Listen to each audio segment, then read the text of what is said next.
Hello, everyone. Very pleased to have another Libertarian presidential candidate for the 2024 nomination cycle, Chase Oliver, with me today. The convention is coming up in a little over a week from now. Um, and I've already interviewed two other presidential candidates. Chase is the last one that's RSVP'd. Maybe we'll get more later, but probably be just the three of them. They are the three leading candidates, though, so it's worked out well. So I'm just going to give a very brief introduction about what we're doing. I see your cat in the background. What's your cat's name? That is Arthur. He's my big black cat. Oh, okay. Hey, Arthur. Um, so I am interviewing candidates for the Libertarian presidential nomination. In doing so, I am broadcasting this live on Twitch, but the focus of all these interviews is the YouTube recorded. So I will not be paying as much attention to chat live as usual, as I usually do. If you have questions, though, put them in the chat, and time permitting, I will ask them at the end. Chase has generously agreed to be interviewed for up to 2 hours. So he does have a hard stop point. And I have a lot of questions for him. Of the two candidates I interviewed before, one of them took 2 hours, the other took about an hour. So we'll see how much time Chase wants to take to answer each of these questions. A little bit brief about me. My name is Chuck Moulton. The reason I'm doing these interviews, so mainly I stream chess instead of politics, but I'm very involved in the Libertarian Party. This will be my sixth presidential convention, presidential nominated convention. I've been to some off-year conventions as well, of course. I served as vice chair of the Libertarian National Committee. I started the Libertarian Party Facebook page, which now has 750,000 likes. And I was the architect of the Moulton Maneuver, where we elected over 250 libertarians, not ran 250 libertarians, but elected 250 libertarians to public office, and I'm very proud of that. I noticed in the 2020 cycle, and I think this is somewhat true of this cycle as well, that there would be some interviews of presidential candidates, but they didn't really ask the types of questions I thought delegates cared about. So that's why I'm doing these interviews. And on the other side of the coin, there were some presidential debates, but they only gave like a minute for each answer, and I wanted more in-depth answers. So the point of this interview is it's all about Chase. It's not about me. So I'm going to ask the questions. I'm not going to do back and forth. We're just going to hear from Chase. So let's get into it. Tell me about your background. So I am 38 years old. I live in Atlanta, Georgia, where I've lived most of my life. You know, Professionally, I got my start working in the restaurant industry, where I started as a dishwasher and worked my way up to where I was actually a consultant, helping to open new restaurants for entrepreneurs, because I had kind of worked every aspect of the business and started consulting. From there, I went into the world of maritime logistics, where I spent over 5 years working for one of the world's largest shippers, helping to move goods from one part of the world to the other. Gave me even though I already love free markets, it just gave me a newfound appreciation for what it takes to put goods on our shelves from around the world. And I have been a political activist ever since, I was 18 or 19 years old, opposing the wars, from the war on terror and the war in Iraq. And I became a libertarian in 2010, was my first libertarian vote. Happy to tell you about that, but really haven't looked back since. I have been a diehard Libertarian Party member since 2014. And from there, I've run for office 3 times now, for Congress in 2020 and a special election for the U.S. House. I ran in 2022 for the U.S. Senate, where I forced a runoff in the nation's most expensive Senate race.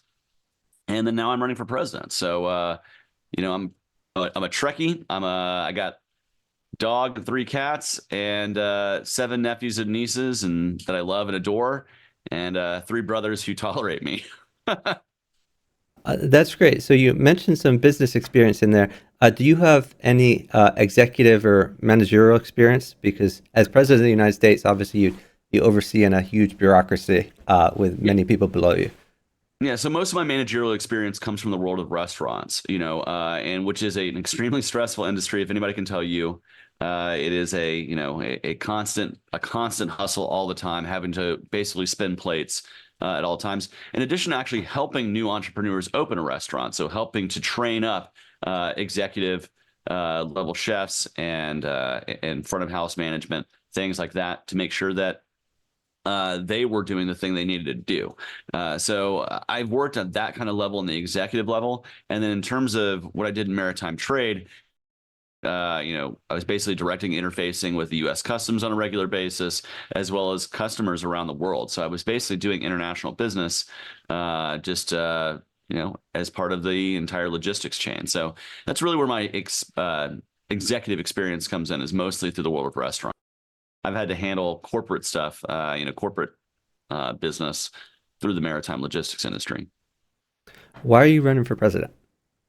Well, I'm running for president because I think, the libertarian message is one that is powerful, one that is positive, and one that should be shared to as many people as possible. And I think in this election, we have a golden opportunity because the two-party system has rewarded us. I don't know if that's the right word, but they have given us Trump versus Biden 2.0. And so many people are dissatisfied, particularly millennials and Gen Zers. And I think our party needs to have a new generational face to send our message to those younger audiences. 40% of the voters in this next election in 2024 will be Gen Z or millennials. That goes to a majority in the next presidential election. And by 15 years from now, Gen Z is the largest voting bloc. And so we need to start planting the seeds and planting the message of liberty into younger audiences now. We recently did a poll among our followers on social media with a campaign, and we got thousands of respondents of what age you started identifying as a libertarian. And most said between the ages of 18 and 29. Well, that's the age range we want to reach and bring into this fold, because they are voting at twice the numbers that millennials did at that age and twice the numbers that Gen Xers did at that age. And so they're already ready to vote. We just need to give them something to vote for. The message of liberty is one that's powerful. And I think I can be a powerful messenger, as I've shown in my past campaigns and throughout the last year and a half, campaigning in all 50 states for the Libertarian Party. How would you describe the libertarian philosophy to a voter who's unfamiliar with libertarians? Well, my elevator pitch to people is, if you are living your life in peace without force, fraud, coercion, theft, or violence, if you're not doing any of those things, if you're living your life in peace, your life is your life, your body is your body, your property is your property, and your business is your business. It's not mine and it's not the government's. And that's the starting block of the message of liberty, is self-ownership and respecting the civil liberties of yourself and others in your community. That is essentially what liberty is the freedom to live your life in peace, even if it's different from your neighbor, even if it's a different faith or values or who you love or where you what you want to learn or anything like that. Like the diversity of our world is only made possible through the concept of liberty, that you have the freedom to go your own path. And so I think that's why we need to have that message out there. I think it's why it's such a powerful message. And it's a very easy to distill message, so much so that I tell a parent, you have love for your kid. It's unconditional love. You know who doesn't have that? A bureaucrat in your state house or in DC. Those are very easy concepts to start with, and then you build from there. What are your top three issues for this campaign? And can you talk about each of them? Yeah, well, I think, what my personal favorite issues to talk about are different from what the top issues of this campaign are going to be, because that's decided by the voter, not by me. Of course, the number one issue is going to be the economy and the inflation that every person feels right now, as they try to, see the cost of living rise and as they try to survive in this world. Inflation is something that affects every single person. It's a hidden tax that hits your money, no matter where it is, whether that money is in your pocket, your bank account, or your business. It's being affected by inflation. First thing we have to do is put a message that we have to stop this rapid inflation that we're seeing, and it's caused by us printing trillions of dollars out of thin air to cover the deficit and debt spending of our government. That we need to insist on a balanced budget. That will be the first thing that will stop curbing inflation immediately. If we can get our budget balanced, which household has to do, and then we have to start looking at ways to get our monetary policy back under control, not using the fiat currency system that allows for this hyperinflation, but actually pegging our dollar back to something that's finite, be it a gold, silver, and then of course, in addition to having a balanced budget, starting to eventually pay down the debt. You want to eventually get to where we are actually lowering the debt and deficit so that we're in a better economic picture, so that we're not seeing the pinch that we're feeling in our economy right now. Then that's caused by Democrats and Republicans. The second issue I would think is the most important domestic issue is outside of the economy is immigration. It's what on the news. It is a become a hyper partisan flashpoint between the two party system, and that's not really change. It flares up from time to time. I can remember back, in 2006 when comprehensive immigration reform was like the big thing that was going to happen, and then it got blown up. And really, we need to fix this crisis. It is not abated over the last 20 years. It's only gotten worse. And it's not a crisis that's created necessarily by immigrants. It's created by government's inability to process people through in a timely and easy manner, easing the regulation and allowing the market to determine our labor force, and not government picking winners and losers via caps and quotas and this giant law enforcement structure that we have around immigration that we really don't need. The vast majority of people who want to come to this country do so wanting to come to work, put down roots, maybe start their American dream one day.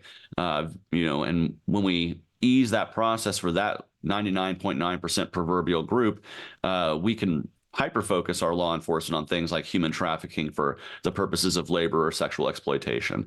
And I would love for us to be able to crack down on those things, but it doesn't happen unless we fix this giant bloated mess that we have at our southern border. And I think a 21st century Ellis Island model is the way to go.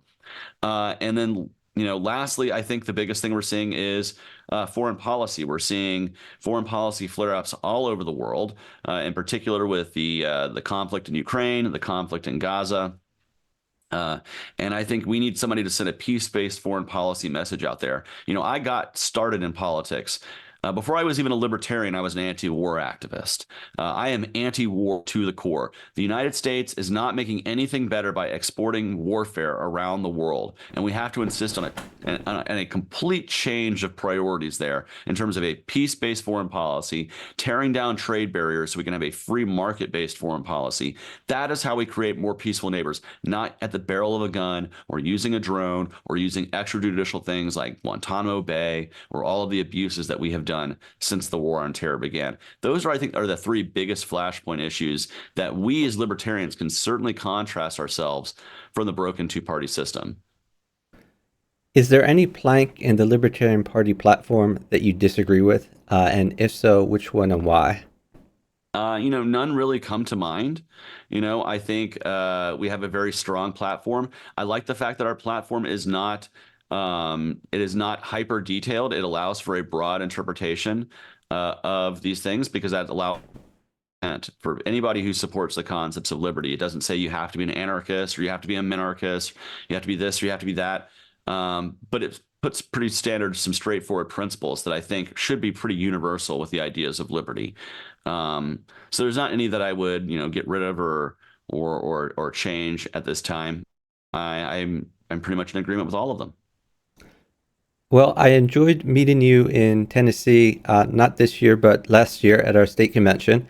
And then this year, I believe your campaign manager, is it Steve Dasbach? Is that your campaign manager or just a staffer? Yeah, he's my campaign manager. Yeah, so he was at the Tennessee convention. How many state conventions have you visited in person, and how many have you addressed remotely? Oh Lord, I can't tell you how many exactly, because in my brain the travel all gets mixed together with all the other trips that weren't necessarily conventions. But it has to be at least, in person at least 20 or 30, and in, uh, or probably in person closer to the 20 to 25 mark, and then remotely about 10 to 15. And like I even sent videos off to Tennessee and others, and anywhere that I was not able to be, we made sure we had a table at least, where we had volunteers or staff members there to put the campaign message out there. And of course, we campaigned in all 50 states. Now, it's impossible for any one person to get to all 50 state conventions, just the way the calendar works. And so wherever we had a state where we were not going to be able to make the convention, we made sure to try to at least campaign ahead of time. California was a big example of that. We campaigned all up and down California. We needed to be in Kentucky, Missouri, and in Arkansas. And so because we had missed those in the 2023 cycle. And so anyone we tried to hit in 2023, those are the ones that kind of sometimes ended up falling by the wayside in 2024. Let's talk about your campaign infrastructure. Tell me about your campaign manager. So my campaign manager, you just mentioned him, is Steve Dosbach. The reason why Steve is my campaign manager, first off, he's a huge supporter of mine. He is somebody who has poured his heart and soul into the campaign. He saw the 2022 Senate run and saw what we could do with a powerful campaign if we could put a full campaign mechanism behind it. He ran the Joe Jorgensen 2020 campaign. We've learned so many on to improve upon from 2020. That's the first reason why I got him, is institutional memory. Is he's already run a 50-state presidential campaign. He did so, nobody does anything perfectly. And so when you get the chance to look back and reflect on 2020, you can say, hey, these are the things we did great. Let's do that more. Here's the things we didn't do quite as well. Let's fix those things so they can work better. And here's the feedback. And so we've taken that feedback from 2020 and we have turned it into a much better campaign. Like, we were prepared to go on day one. He also has practical experience within the party. He knows, pretty much everybody within the party, and that's because he was a former chair, former executive director. He was around since even the Harry Brown days. And so it's good to have that institutional memory, especially when your candidate is quite a bit younger and somebody who wants to, have that knowledge and be able to through into a powerful and positive campaign. So I'm super happy that we got Steve on board, and he's doing great work. Do you have a coordinator in all 50 states? And if not, how many states do you think you have a coordinator in? I believe we do have at least one volunteer who will be handling coordination in all 50 states. We are looking to still build that up, of course. One person per state is not enough. Even in a smaller state, you want to have a full-fledged team. So we're still building up, but we have a team of over 500 volunteers right now who have been helping to coordinate travel and events all through the country. And it has been a godsend. I would not be able to do what I've done without having that group. And I believe it is the largest number of volunteers of any of the campaigns. And that's because people see the powerful in this message and they say, man, this is something that resonates with me. This is something that's different and it feels good to work towards. And so, we're also a great work environment. We're positive. Even in like internal party channels, I try to tell people, don't be negative against other campaigns. Be positive about this campaign. We're here to build ourselves up, not tear people down. And I think that's led to just this groundswell of support across the country in terms of volunteer actions. And yeah, we have somebody who's helping to support the campaign in all 50 states. Where can people find out more about your campaign? Well, you can go to my website, votechaseoliver.com. That's where you're going to get the comprehensive look at everything, our issues, our media, our our travel schedule, events, all kinds of great stuff at votechaseoliver.com. You can also sign up to be a volunteer there. Just join the email list. If you want to be a donor supporter, we welcome your support there. And so that's probably the most comprehensive. Check it out, and you'll see what the campaign's all about. Place is the website, of course. And then you can also follow along on social media. We're on right now. We're on Facebook, Instagram, YouTube, TikTok, of course, Twitter / as well as a few others that we're adding in the next coming weeks as we build up our team. Of course, once we go post-nomination, we'll have a lot more volunteers to be able to help maintain more social media channels. We look forward to getting on Twitch and things like Rumble as well, so that way we can start facilitating getting the message out to as many people as possible. And I really look forward to it, especially platforms that really favor Gen Z, things like TikTok, things like Twitch, where young people are watching, because we want to make sure they know they don't have to be stuck with two old geezers to be their choices in 2020, or three old geezers if you want to include RFK. How much money has your campaign raised so far? We are north of, I think we're around the $75,000 mark. We were trying to get near the $100,000 mark as we head into convention. We've landed a little more conservatively than that, but that's because, we've done a lot with that. Been able to travel all over the country, put together a great ad program. So we're going to be right near, hopefully, the 100K mark right as we roll into convention. And then we're ready to roll as soon as we win the nomination. We've raised the most of any of the campaigns. Some other candidates have put their own money into the campaign. I'm not able to do that other than using my life savings to live off of for a little bit. But yeah, so with this campaign, it has been entirely donor driven.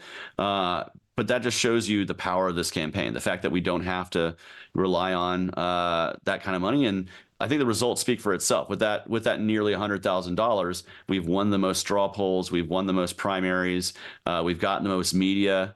And so I think we're pound for pound, we're punching well above our weight in terms of dollar for dollar, what we're doing as a campaign.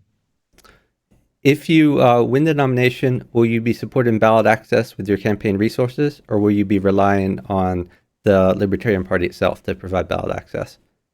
No, I think we're going to have to get out there as a campaign and get out there in the field and start to help with ballot access. That involves both manpower and resources. If we want to be on the ballot as many states as possible, we have to be realistic at what the financial picture of the party looks like right now.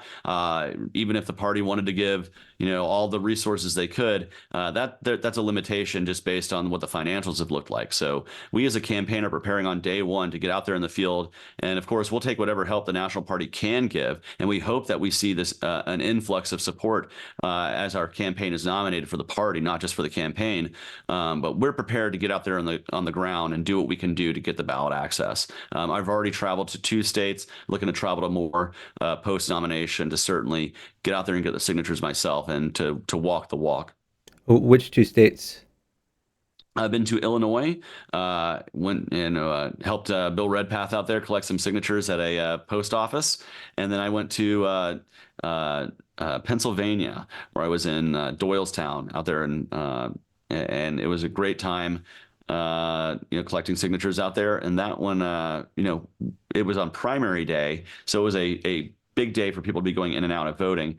And I think we got like a good percentage of the signatures we needed in Pennsylvania to get ballot access. They're still working on the remainder. And hopefully, if they can get those numbers, they can then head over to New York or other states that need help. That's what I encourage libertarians. If you're in a state that already has ballot access and you're neighboring a state that needs it, do what you can to reach out to that state party and get out there and get in the field and help collect signatures, because we need that to be a nationwide party.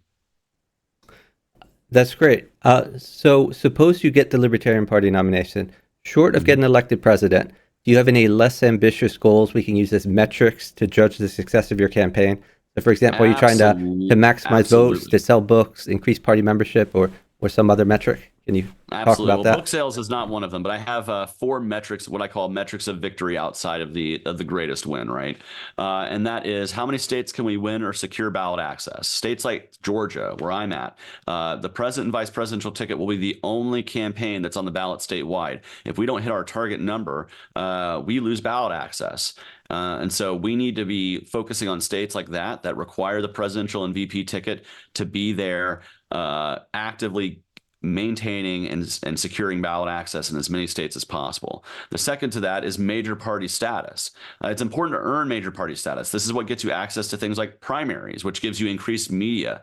We had the first ever Oklahoma primary. I won that, and it got tons of local news coverage and had the word libertarian appearing on the local news on election night. That's something that's good for the party. But to do that, we have to hit major party status numbers. I'll give you an example. In Iowa, they earned major party status in 2022.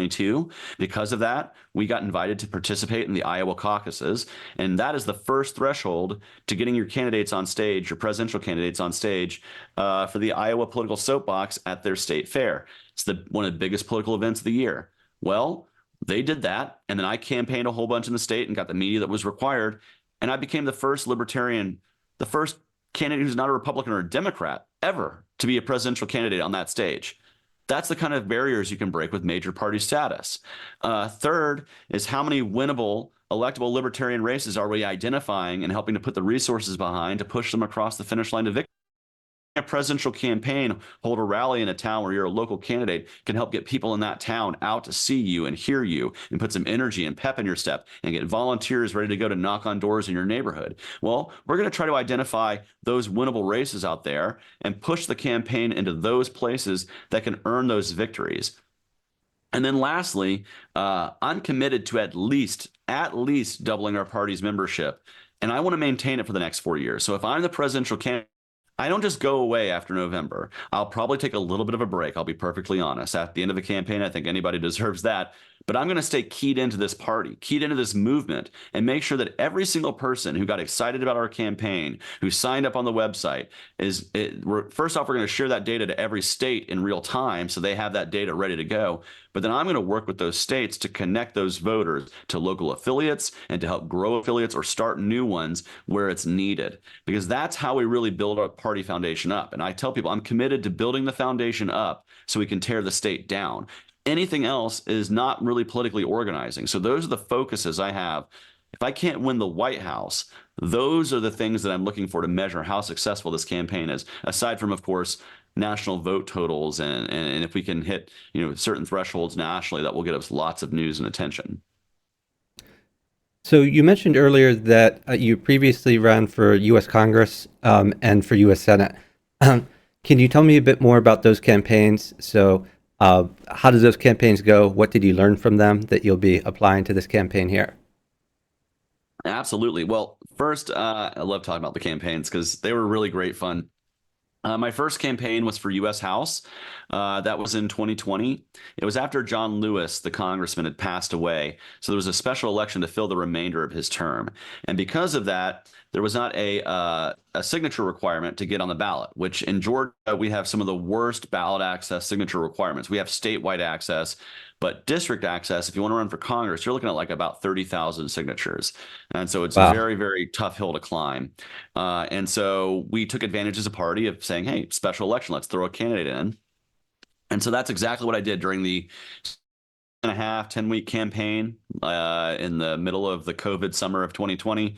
It was the weirdest campaign because I tried to do regular door knocking and that did not work. Like the third, I think it was the third or fourth house that I knocked on, a lady answered the door and sprayed me with Lysol. And so I knew then that like traditional campaigning was not going to work. So I started campaigning in the parks and on jogging trails, doing what I could to get the message out there. And I did like 24 online forums on Zoom, just like this. And I got to introduce a whole lot of people to the concept of libertarianism for the first time in the city of Atlanta. And I did not place last. I got 6 out of 7th in that race. It was, it's the bluest district in the country. So the Democrats kind of split that, and there was a runoff, and eventually Kwanzaa Hall won that race and got to serve for like a week and a half because of the runoff. Now, 2022 was a different kind of race. That was a statewide race for U.S. Senate. I was honored to earn the party's nomination. I ran for, over a year for that race, and essentially, or about a year for that race, rather. And I was honored to be able to be on a debate stage with a U.S. senator. I had inclusion in the debates. I pushed our message out there, and then with $20,000, I knocked on thousands of doors and did what I could to push our message out there as a lean, mean campaign.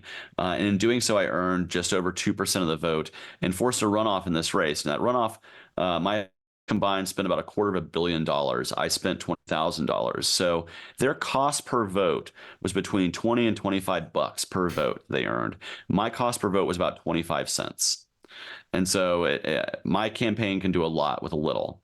And so we're looking at ways to really punch above our weight as a campaign now that we're running for president. But it was an awesome campaign. It got national news and attention for the Libertarian Party. I knew it made national news when at the time I was working for a company in Washington State. And I knew it went big when my boss called me from the West Coast going, "Whoa, you're on my TV right now. I thought you were running for state senate, man." Wow. When did you realize you were a libertarian? Well, I got brought into the tent literally in 2010. To give you a little bit of background, like I said, I was an anti-war activist. So I didn't know about the Libertarian Party. And because George Bush was the neocon Republican, I became a Democrat by default. But after Barack Obama got elected, he promised all these anti-war promises, closing Gitmo, ending the war. I'll meet with our enemies without precondition, diplomacy kind of stuff. And then he just walked all of that back, and it just pushed me away. And so by 2010, I was kind of fed up. And so it was the summer of 2010, and I was at the Atlanta Pride Festival, and the Libertarian Party of Georgia had a tent up. They had a booth, and I saw the booth, and their candidate for governor, John Mons, He literally waved me over. He saw me looking. He said, "Come on over here. I want to talk to you." And with that, he asked me what was the most important thing to me, and I said that I was anti-war to the core, like that I opposed the war on terror with every fiber of my being. And he said, "Welcome home. Sit down here and let's talk with you about how we can connect your anti-war views to the concepts of liberty." And that's what got me started on my journey. He was my first vote for a libertarian for governor in 2010. I then voted for Gary Johnson in 2012, and I was officially a party member and fully fledged into the movement by 2014. So you probably addressed some of these other questions that I'm about to ask you, but I ask everyone the same question. So, how long have you been a member of the Libertarian Party? Yeah, so since 2014, I believe, and I've been a lifetime member of the National Party since 2020. Of course, I'm also a member of LP Georgia, and now a lifetime member of LP Indiana as well, even though never lived there, but have lots of friends in Indiana who felt like making me into a lifetime member. That's great. And have you been active in your state and county affiliates? I have. I've been the both the chair and vice chair of the Libertarian Party of Atlanta. I've served on my state's XCOM, a couple of different stints, as well as worked for libertarian nonprofits. Served on the board of Outright Libertarians, and then also did some marketing and online consulting work for Students for Liberty for a short time. And I guess you've already answered about party leadership positions, so you just addressed that. You mentioned a few times you voted Libertarian. Did you always vote Libertarian? Yeah, ever since 2010, I have been consistently voting Libertarian. I have not found a Republican or a Democrat who's worth me selling out my principles to go back to the two-party system. I don't think I'm keen to find one anytime soon, so it looks like I'm Libertarian or bust from here on out. Tell us what you would do in your first 100 days in office if you were elected president. Well, the first thing I'm going to do is, I always say like the first hour is I'm going to pardon Ross Ulbricht, Julian Assange, Edward Snowden, and Leonard Peltier, and signal that I'm about to pardon any nonviolent federal prisoner who is in there for a victimless crime. I would then start the process of drawing down our military presence around the world, having, bring the Joint Chiefs and my prospective Secretary of Defense into the office in the Oval Office and tell them that this is the time when we're going to start closing bases. We need to of a drawback. We need to do this in a way that is both swift and does so without, does so in a way that is gradual. So it's both. I know it sounds weird to say swift and gradual, but does so in a way that is responsible. But that we are going to draw down our military presence around the world, and this is the first signal we're going to do. I would signal to Congress to submit to me a balanced budget, or it's going to be vetoed. So they would have to wrestle with that. The legislature that can then work on reducing basically each and every department. I would draft my own budget, having my cabinet send me recommendations on how to cut each of their departments. Department needs to be cut. There's not one that needs to be the same or grow. It's just a matter of how much, or if some can be completely eliminated altogether.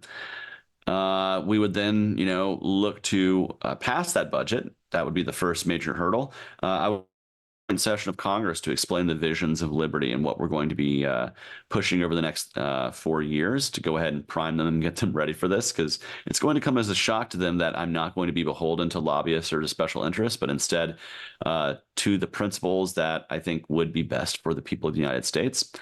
We're going to work on an immigration bill. It's going to be the first major domestic bill that we work on other than the budget.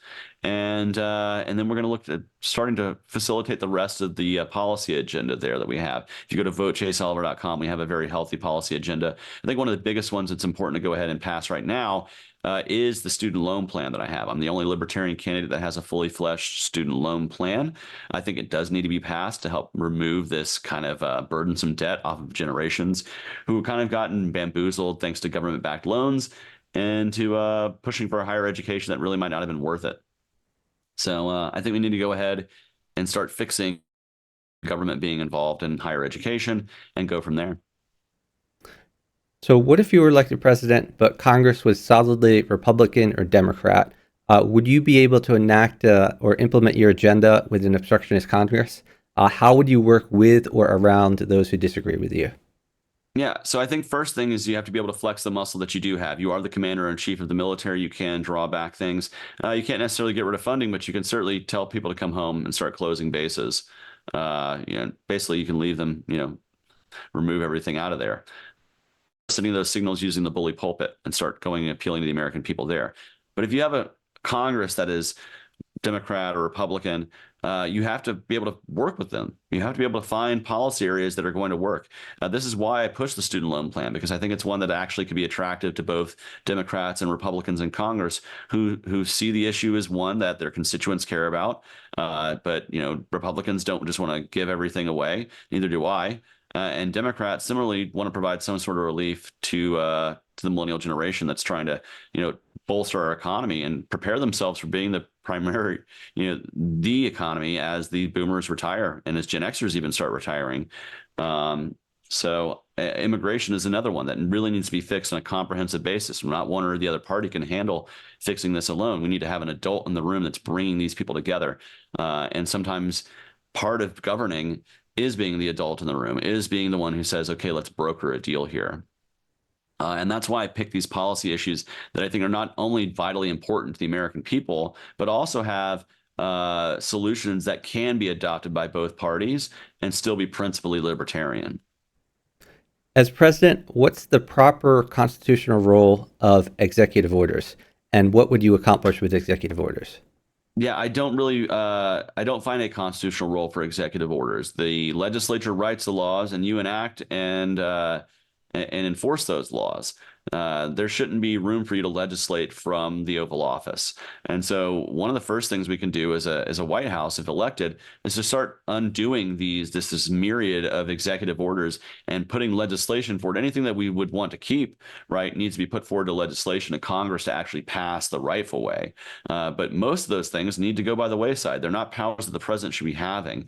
One thing I can guarantee to the people of America, if I'm elected, the office of the president will be a weaker office the day that I leave than the day that I go in, because there's so much via executive order that has been a power grab of the executive branch not to exist.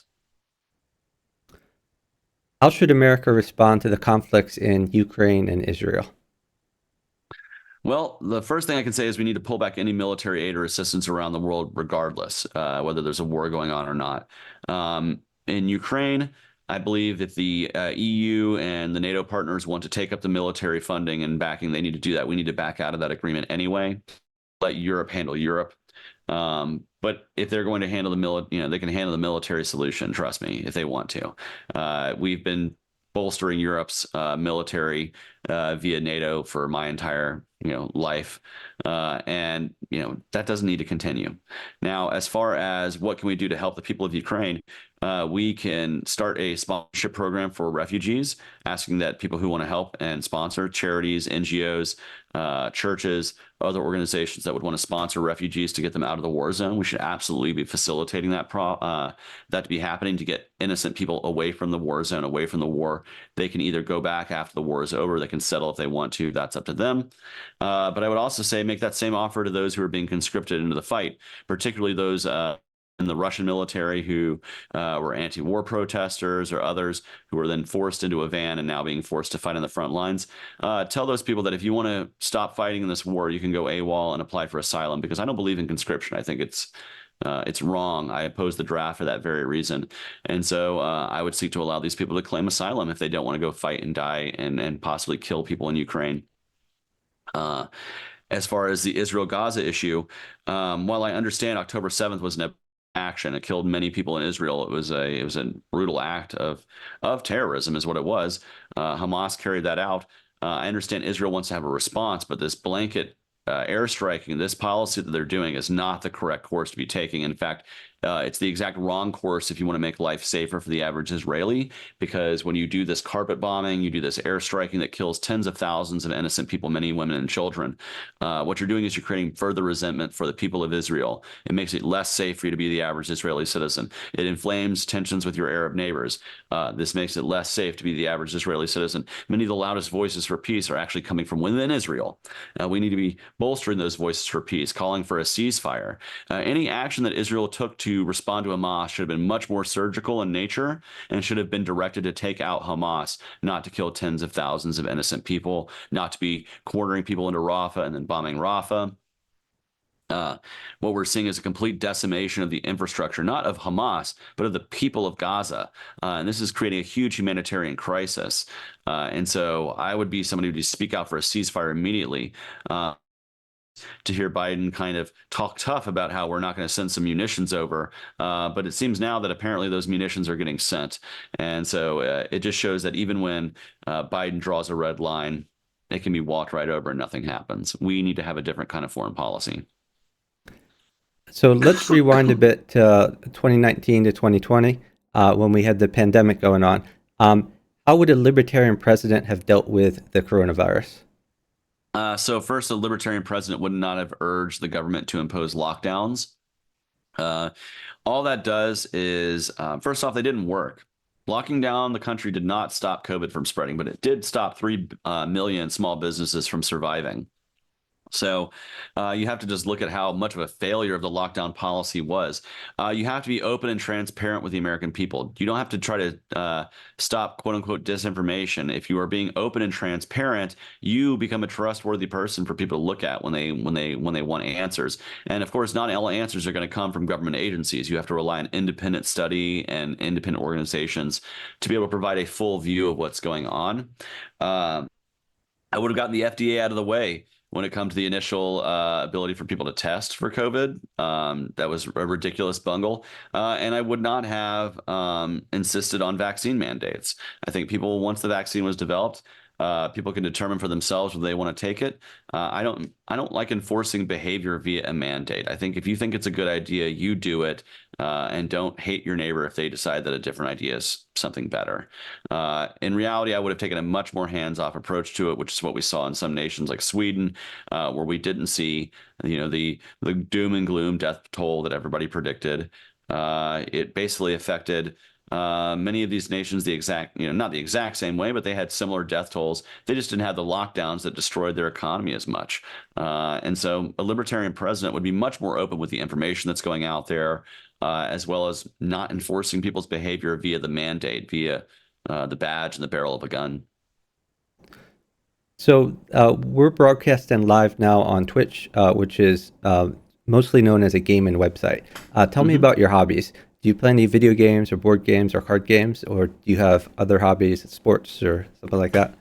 Yeah, so I play video games, but my video gaming is pretty much limited to, I'm not the most art, I like mostly Nintendo Switch stuff, Mario Kart, Mario Party. I've always been a fighting game guy. I've loved the Street Fighter series throughout my entire life.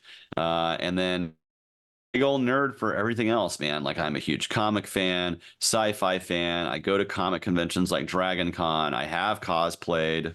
And then I've even done tabletop gaming, things like that. And one of my favorite gifts that I got actually on the road was in Vermont. Somebody gave me this little travel size gaming dice. It fits in the size of a keychain. So just in case you need to roll for a nat 20 on the road. And so, yeah, I would like to start getting more into gaming online. Twitch is an awesome platform that I want to start exploring as a candidate because I would love to start playing games online and discussing the libertarian issues that candidate for president. I think it's a great way to reach out and connect with people. And of course, gaming provides for wonderful friendships. I hate people who are like, oh, it's just all online. What are you doing online? Well, some of the best friendships I've ever seen my friends have is from like playing, Call of Duty online, things like that. You meet people that you don't know, you don't see them face to face, but you talk to them nearly every day as you jump onto a game.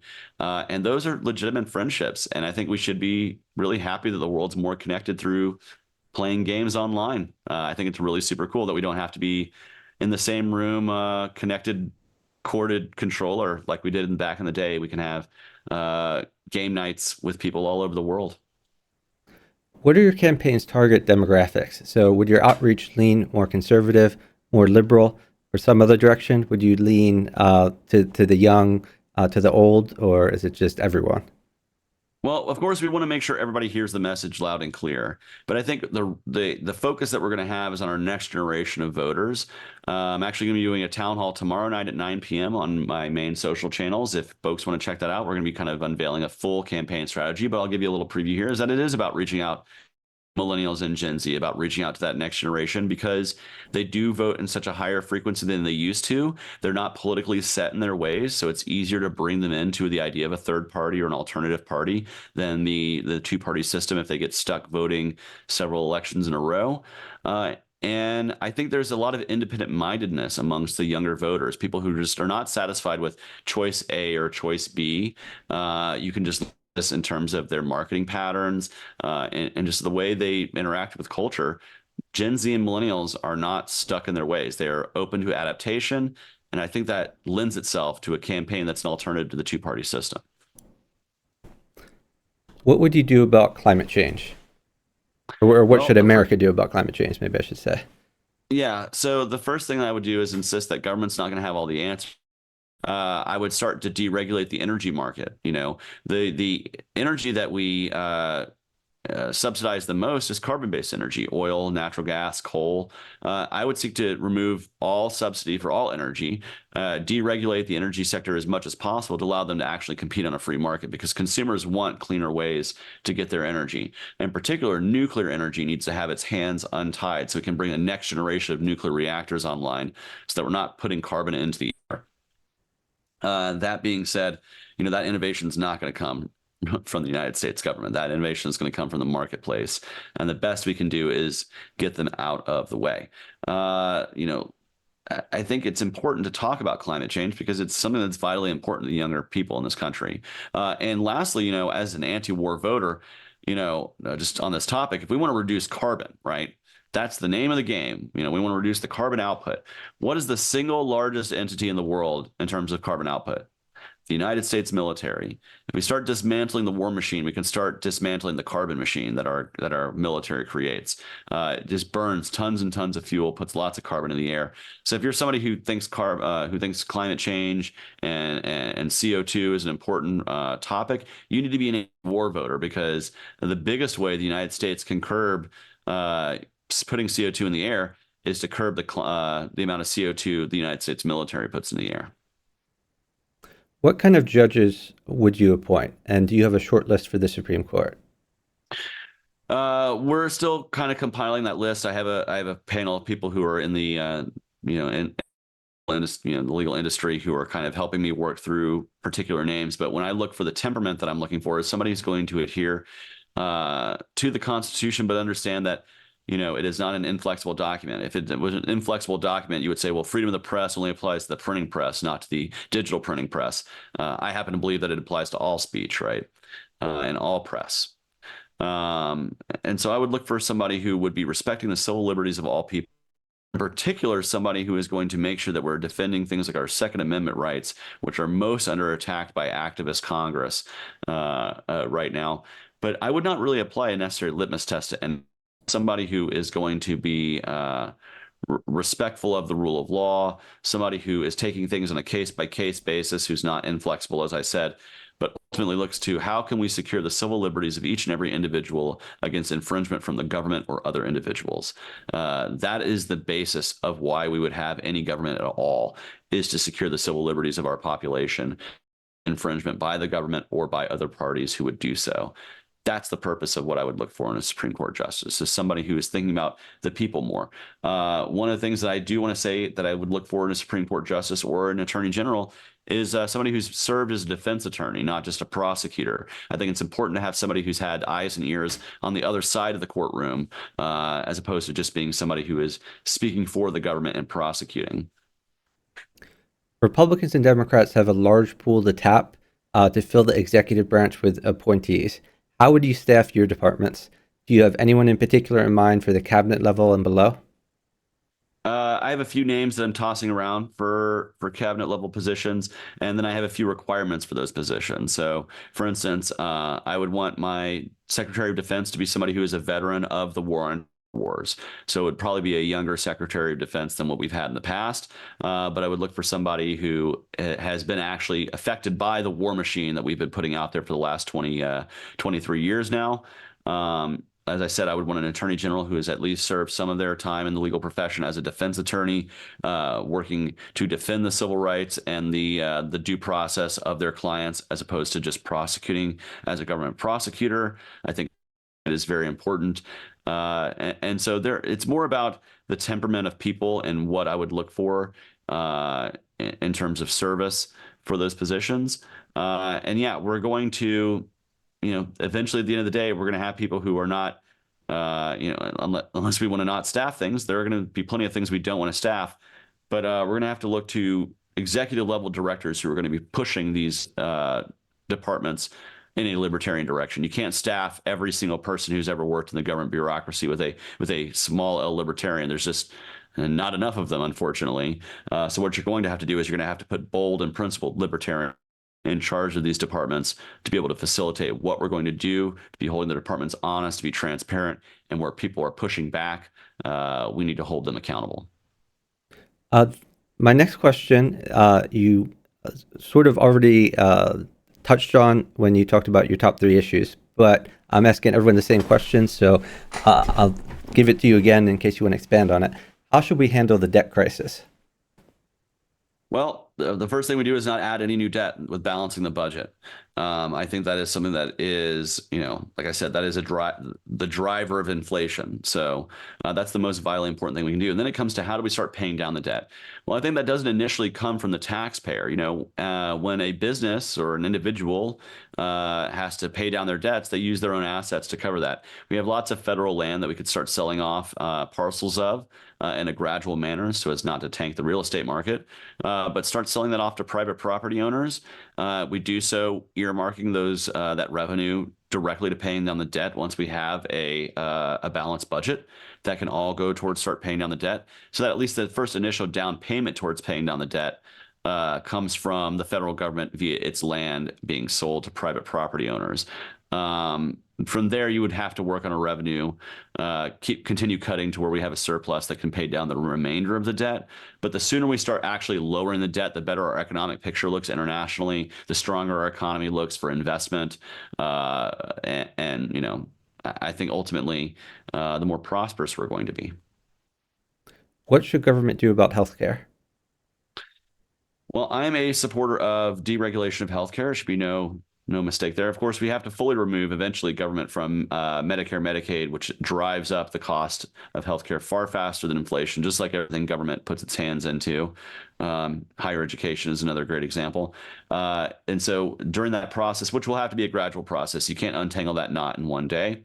But things you can do is you can start deregulating the insurance marketplace to provide more competition, and within that marketplace to lower prices organically. That's allowing for of insurance across state or international lines, deregulating the pharmaceutical marketplace where we don't have this patent evergreening, so we can get more generics online that will drastically lower the cost of prescription drugs for individuals. You want to push for alternatives to the insurance marketplace that from outside of that marketplace, from outside of insurance, pushes the cost down there via things like DPC healthcare, direct primary care healthcare, which is something I'm a big fan of. And then, of course, not demonizing holistic or alternative medications, allowing for those to happen, removing all caps on health savings account. If anything should be not taxed, it should be your vital health spending. So right now, I think it's a few $1,000s that you can put into a health savings account when the average spending for a family is like over 14 grand a year over that, something to that effect. And so we need to remove those caps that allows for people to not be taxed based on their health spending. There's a lot of things we can do to lower the cost of healthcare. None of them involve centralizing the healthcare planning into a central marketplace via socialized medicine. That is the exact opposite step we need to take. We need to move in the exact opposite direction there. Otherwise, we're going to lose being the leading innovator of healthcare technology in the world, and being able to create the new life-saving technologies and innovations that we can then export around the world. If you received the Libertarian Party nomination, do you have a preference for your running mate? We're looking at a lot of people right now. I had a long list that became a shorter list that's now a short list. The first people you want to look at, obviously, are the other people who are running for president. They've already been running across the country. They've got a campaign infrastructure. But we don't really know who's going to want to run for vice president out of that group until the presidential nomination happens, right? And then from there, we also have a number of people that we've been looking at of who can help sell our vision to the American public the best. We're going to end up with somebody probably at convention fully with our decision made once we know where everyone lies. If you lost the LP nomination, would you accept the nomination for vice president? Depends on if I'm going to be a good working partner for the candidate on top and if they want me. I don't want to be a candidate for vice president if that campaign on the top doesn't want to have me. It is a little bit different that we select our candidate for president and vice president separately. But I would want to be an asset to that campaign and see if it's something that I could fully invest myself into. I've used my life savings. I have invested a year and a half of my life to run for the top of the ticket. I don't know if that same passion would exist bottom of the ticket. It would really have to be something I have to think about. I'd have to sleep on it at least. But right now, all signs are pointing to us winning the nomination. We have the best metrics going into convention. So short of anything crazy happening, I hope that's not a question I have to answer for myself. Which former U.S. president did you admire the most, and why? Gee, I mean, there's a there's a lot to not admire, unfortunately, with our past presidents. Probably the Harding, Coolidge folks in that time period when we were deregulating weren't bad. The pre-socialized New Deal. Um, I personally have this is outside his presidency, but I have a real respect for the charity work that Jimmy Carter did. Not necessarily really relevant to his 4 years in the White House. If he was a great president, he would have probably been there, maybe been there for 8, right? Uh, but I respect him a lot for that work. I can say something, probably one thing nice about every ex-president. It's just a matter of how many can I stack together and say, well, that's a great president. Certainly in my lifetime, I don't think there's one that I would identify as great. Maybe least problematic be the answer there. So I'm probably just going to go. I'll go Harding just because that's the libertarian answer in terms of economics, because he was a big deregulator. But in terms of just personality wise, I like the charity work of Jimmy Carter. Maybe it's because I'm from Georgia. What politician did you admire the most, living or dead? Politician do I admire the most, living or dead? Well, I have a great admiration. I read up on him in terms of the messaging that he put out. I really like the Harry Brown campaign of 96 and 2000. I think he was a wonderful candidate for president, just in the terms of the way he sold the libertarian message pretty plain spoken and straightforward in a way that a lot of voters gravitated towards, certainly in terms of membership. We got a huge membership boost from him. So that's a politician that I certainly think I respect and would love to be in the if I could, campaign in the style of, that would be the kind of candidate that I would want to campaign in. Certainly. And then I have great respect for any of our libertarian candidates who run. I really have great respect for a certain candidate who's running right now in Arkansas. His name's Michael White. He's running in an two-way race rather, for state legislature. And I just think in terms of the libertarian candidates in today's generation, he carries himself extremely well. Let's just say he was on that short list until he decided to run for state legislature. And I think he's doing a better job there than being my running mate, honestly. So you've kind of already addressed this question, but I'll ask it anyway in case you want to expand. Of the prior Libertarian Party presidential campaigns, which most closely resembles the campaign you want to run, and why? Yeah, I definitely think the Harry Brown campaign for its messaging style.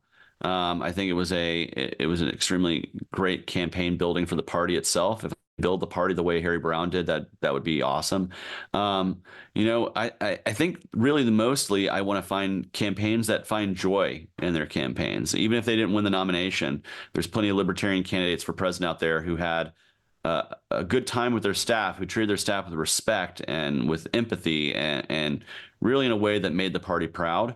But I think the other one that I think I would look to in terms of, and I don't have the most firsthand experience. Obviously, I wasn't alive at the time, but I always hear great things about the Ed Clark campaign and what he did. And if I could seek to emulate Barry Brown and Ed Clark, I think we'd be in a good position.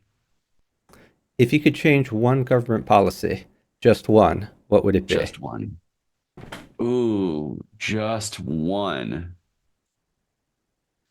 Uh, it's a tie between, the the operation of the Fed and of the national security state, the CIA, NSA.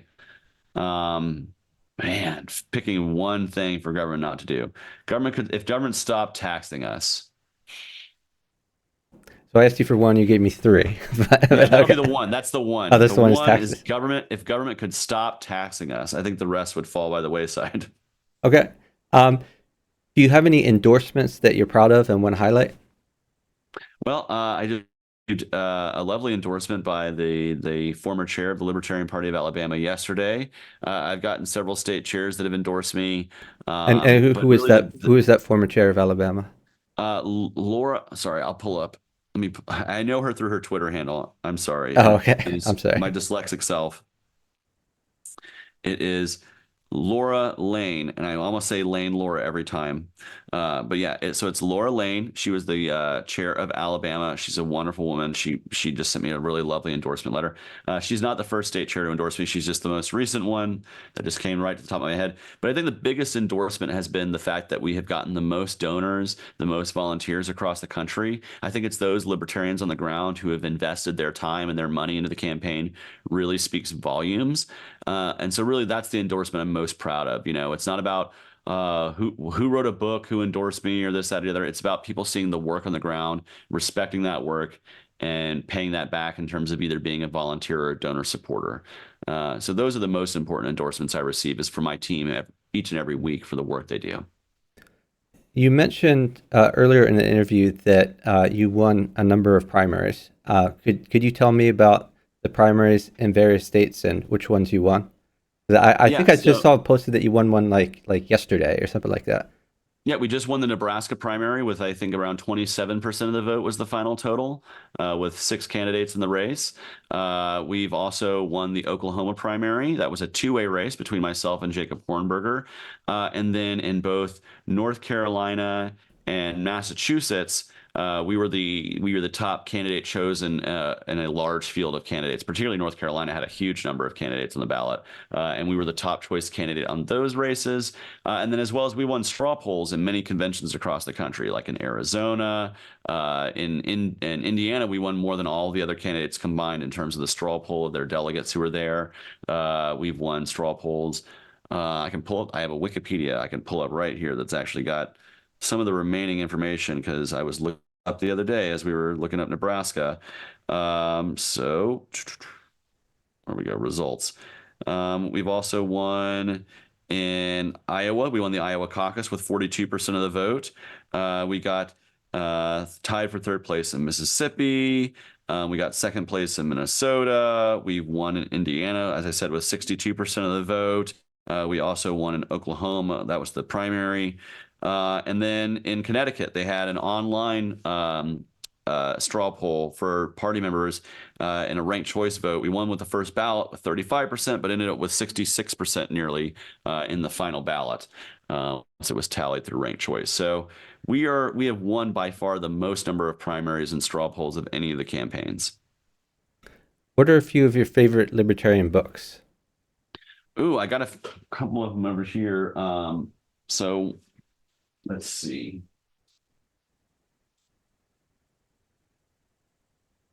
The first two that I have is Harry Brown's Why Government Doesn't Work. I just finished reading this. Great book.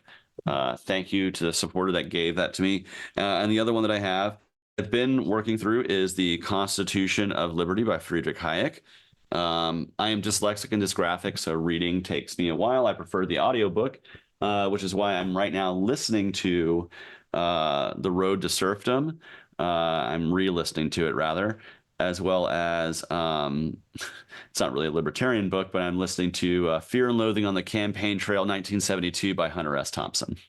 Oh, interesting. Why are you the best candidate to represent the libertarian brand? Well, I think because I present a new generational face of the party. I think in terms of the candidates who are running for president right now, I have the best success running as a libertarian against Democrats and Republicans. I have gotten the most news and media attention running as a libertarian candidate. because of the U.S. Senate race in 2022. I feel like I have the best team, the best organization. I feel like we've had the most energy around our campaign in terms of being all over the place, as many places as possible as you can send me. Lord knows I've had a lot of late nights and early mornings on airplanes to get to as many places as possible. And it's that kind of energy and drive and positive enthusiasm that I think we need to break through the two-party static. And it's, something I have in droves, man. Like I am ready to get out there and spread a positive message of liberty all day, every day. And that's the kind of drive we're going to need. And I just really think both the past campaigns as well as the way this campaign is running really speaks to as to why we are the best campaign to push our message forward in this election. Why are you the best candidate to build the Libertarian Party and build the Libertarian movement? Well, I think it's because of my welcoming nature. I understand that I wasn't a 100% diehard libertarian on day one. I was an anti-war voter, brought into the tent, started getting those ideas connected, and it was a very short time thereafter that I did become that hardcore libertarian. But I was allowed that time to get in the tent, hear the ideas, and grow. And we have to be welcoming if we want to do that. We have to be that kind of evangelical libertarianism that we need to see, like a tent revival. We need to go out there and put the stakes down. We need to invite everybody to come in the tent and hear the good news. And even if they're not 100% libertarian on day one, we need to bring them in and be kind to them and have positive discourse with them and make them into more hardcore libertarians. And I think I have the temperament to do that. I think this campaign has the temperament to do that. And I think we have the focus to do that. It is a sole focus of this campaign to grow the party foundationally. Not the sole focus of the campaign, but I think we are the campaign that is most focused on that. And I think we're prepared to bring lots of new members into the tent and give them a welcome landing pad to feel like this can be their new political home. I tell people all the time, welcome home to liberty. And that's what we want to tell to millions of voters. But it requires that kind of temperament to get it done. Have you spoken with policy experts at libertarian think tanks? And do you have policy experts advising your campaign? Oh yes. So we have our policy director, Tarnell Brown. He is an amazing economics. He knows economics back and forth. He was educated at Liberty University. Ironically enough, I love the name. Um, and he is heading up our policy team, where he has been he's been reaching out to different policy experts and think tanks across the spectrum to be able to advise what we're going to do, how we're going to build our policy portfolio. And yeah, we're looking out to across the libertarian spectrum to build up our policy team as well. We have a core group of people who help draft that stuff, but certainly as we win the nomination, we're looking to beef that up so we can pump out policy in real time as events are happening on the ground from a libertarian perspective in a way that is wholly consistent with the themes of our campaign. If you receive the nomination, will you campaign full time for the general election? Absolutely, 100%. I am devoted to campaigning full time through the general election and then maintaining a party presence thereafter so we can maintain the growth that we have in this cycle to be able to put more wind in the sails of future election cycles. Absolutely, I will be campaigning full time. What kind of campaign will you run? So will you be traveling, speaking at a lot of events? Will you run a media focused campaign? Will you campaign with down ticket libertarian candidates? What's your general plan for how the campaign will be conducted for the general election? Well, there's a little of all the above there. So we are definitely going to be on the road. We're going to be traveling as much as possible to spread the libertarian message far and wide. But in terms of prioritizing where we're going, when you mentioned supporting local libertarian candidates, that's one of those priority pictures of what we're going to be looking at as to where we're going to be going. Like, where can we stress the best amount of getting the best bang for our buck? And if we can travel somewhere that also has a local candidate running, hold a rally and put some eyeballs on them and put some attention on them, that is a win. And of course, we have an amazing media team that, even as I've been traveling across all 50 states, we've been putting out press releases every time I travel, every time I talk about a particular policy issue or give a speech. We're putting out press releases for that. And so we're preparing for us to have a media machine that happens as we're traveling around the country.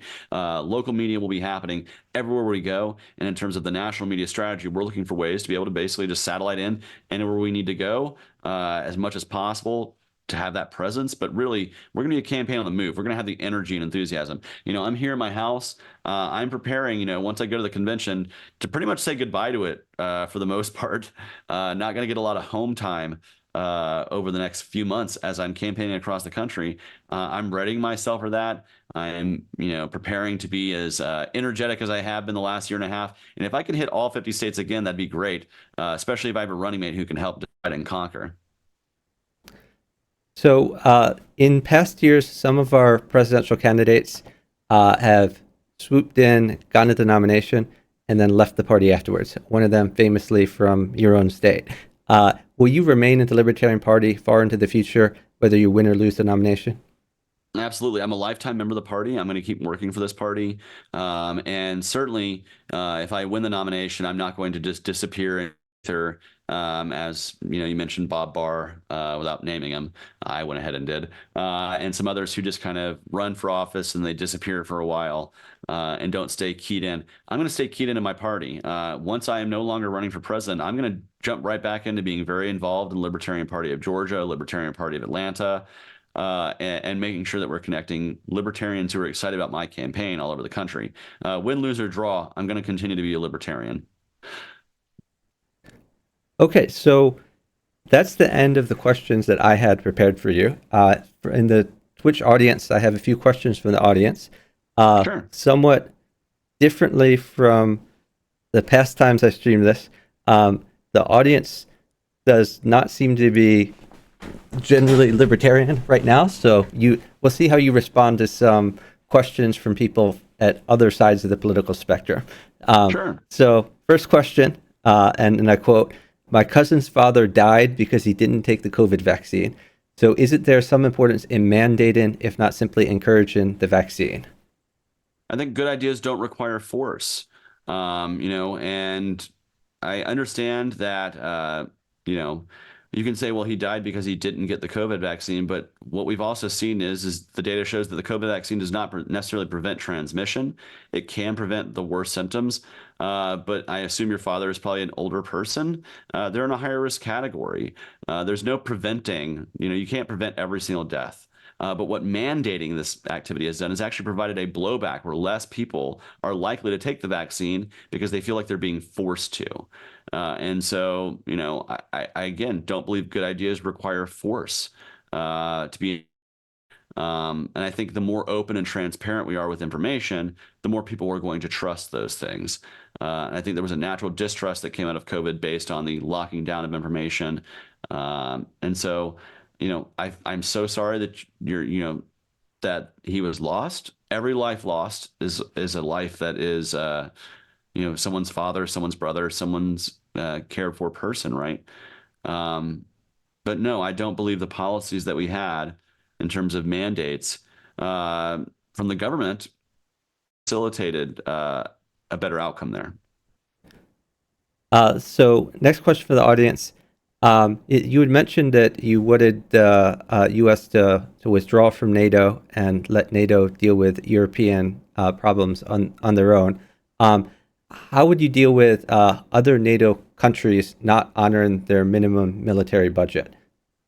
Yeah, this is one of the reasons why I think we need to draw ourselves out of NATO is the fact that we have been basically the largest funder of NATO, and so many of our NATO partners have not pulled up their end of the bargain. This is one of the reasons why I think we do need to actually separate ourselves from this agreement is because if others aren't upholding their end of the agreement, what are we doing? And it doesn't mean we can't help Europe, by the way. There wasn't a NATO when we assisted Europe in World War II, right? That was a formally declared war. We got involved. We fought the war, and so saying that we're not a part of NATO doesn't mean that we all of a sudden we'll never ever help our European allies ever again. It just means that our hands are not tied the way they are currently under the NATO agreement. Okay, next question for the audience, and I'll rephrase this a bit. The general tenor of the question seems to be libertarians are primarily concerned about government overreach. Why aren't we concerned about business overreach? So what about large monopolies of businesses that we currently live under? Aren't free markets worse under such a circumstance as opposed to regulation? So I think what actually facilitates the corporate control of our lives is the fact that corporations can control our government and put so much regulation in action that prevents small businesses from actually growing to be businesses, medium businesses from becoming big businesses that compete with these large corporate interests, right? So I want to take the power out of those hands. That's why I want to remove subsidies and deductions and just lower the cost of business overall so that we're actually on a level playing field. The way you get monopolies is you stop bailing out big businesses when they fail. This is why I oppose the idea of too big to fail. No, if a business gets big and it fails, it's supposed to fall into smaller pieces. It's supposed to be liquidated in the market amongst other entrepreneurs who can do better with those resources and better allocate those resources. That is how a free market is supposed to work. What we have in this country is we have socialism for the rich. Essentially, if you are a large corporate interest, you get bailed out with government money anytime you go tits up. And that's not a fair way to do things. Like that is not a right way to handle business. And that's not a truly free market. A free market is one that's accountable to the decisions of the marketplace. Right now, our government is accountable to the decisions of the government and the decisions of the people who buy and pay for that government. And this is why we're allowing so much market consolidation to happen. Do you see the government preventing that? No. And the reason is because large moneyed interests prevent it from happening. There's, and short of nationalizing businesses and things like this, which, if you want to nationalize a company, we'll prepare to not see that be a very profitable or well-run company for much longer. And so, no, I believe that resources are better allocated through a free market, but a truly free market, not a free market where we bail out the biggest players in the game fall over. No, they're supposed to fall over and fall into a million pieces, and those pieces are supposed to be picked up by other people who can do better with it. Okay, final question from the audience, and this kind of refers to a meme that we see crop up a lot about libertarian. I don't think he's intending it as such, but I'm going to read it verbatim. If the U.S. were fully libertarian, would roads be 100% pay roads, not trying to antagonize, but understand how it operates? So in a libertarian society, how would the roads work, basically? No, not all roads would be pay roads. Roads would be built by communities. Back in the day before we centralized the highway system, farmers built farm roads. They worked with other farmers to build a road because they needed to get their goods from the farm to market. So there was a vested interest in the community to build a road. If you want to look to a libertarian example of roads, unfortunately, Ron DeSantis kind of screwed this up because he got his self in a bunch over Disney not liking his "Don't Say Gay" bill. But the Reedy Creek Improvement District from Disney, they don't charge you for the roads that you drive on. They handled all the roads, all the infrastructure. They had their own fire company, their own electrical company, all that stuff. And the reason why they did that, and it was the cleanest roads in the area of Florida. Why? Because they had a vested interest in making sure people could get to their parks, get to their product, and they saw that as an attractive thing that didn't have a bunch of oversight and regulation getting in the way. That could be how a lot of these things work. And no, not every road would be a pay road. So there certainly would be toll roads because there's a profit incentive to build a road. So not all of them would be, though. So don't fear. You won't only be driving on toll roads. Great. We got a lot of government to cut before we get to all of the roads, man. I mean, there's a lot of abuses we got to start with, starting with the war machine, the abuses at home and abroad that steal us of our privacy, of our civil rights. There's a lot of areas we need to work on before we get to the nitty gritty of roads.